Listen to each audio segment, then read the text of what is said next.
Hello everyone and welcome back to Ninetail Hobbies. This one we're going to be making a beach battle mat. This is going to start off being very similar to all the other DIY battle mats that you see. This is just some drop cloth canvas that I picked up, a big giant sheet of it, and just cut it down to size. This is a 3x3, but of course you can do whatever size you need to. This is just a template that I've made because I've been making a couple of these. Duct tape it down. Make sure you get acrylic caulking. 2 tubes will do a 3x3. And then I just load this up with sand and water.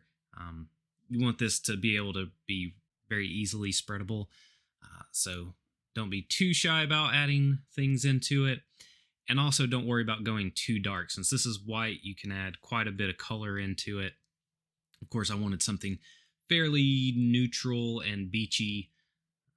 So I went with a very light tan color and just spread it out as best you can. You want it fairly thick because you don't want the texture of the canvas to be coming through. And on this one, since it was a beach and everything, I didn't worry about smoothing it out too much. I actually wanted some of that texture, so I moved the spreader around in kind of random patterns to get the sand dune kind of look. And then came in with a very light dry brush. This is even a lighter tan to get everything pushed up, and then a darker wash just because I wasn't really getting the depth that I wanted. And I didn't do this everywhere. I did this where the water was going to be, so this was kind of a site map as to where I wanted to go.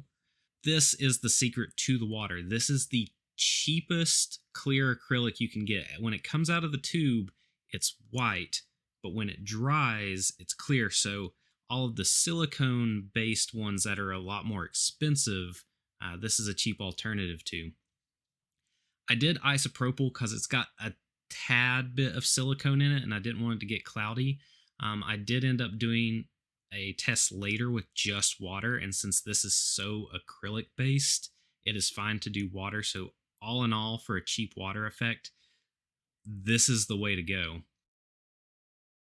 I made it so it was a bit chunky. This stuff does not mix well, so be prepared to spend some time, at least 5 minutes, stirring this around.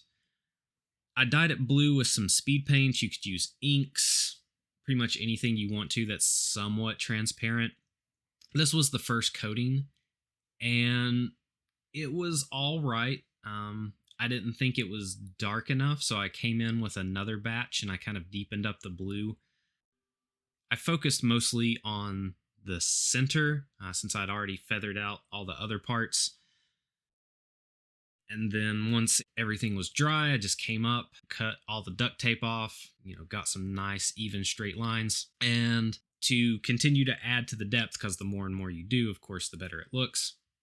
Got a little bit of white paint, hit all the little ridges, and then I realized that I should use a bigger brush, and this just kind of helped give the board some motion. I did end up going a little overboard.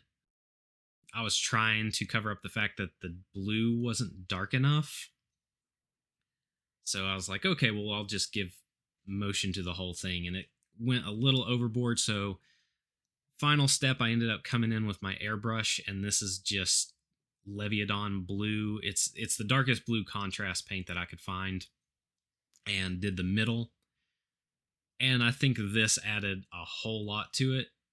And I also came in with some pallid bone on the edges of the water to make the sand look like it was wet. If I did this again, or when I do this again, I would paint, instead of washing the mat a darker tan, I would paint it blue, because I thought the blue from the caulking would be enough to color it. So that way it would give more depth to it. But I thought this turned out pretty good. And thanks for watching. I hope you enjoy this, and see you on the next one.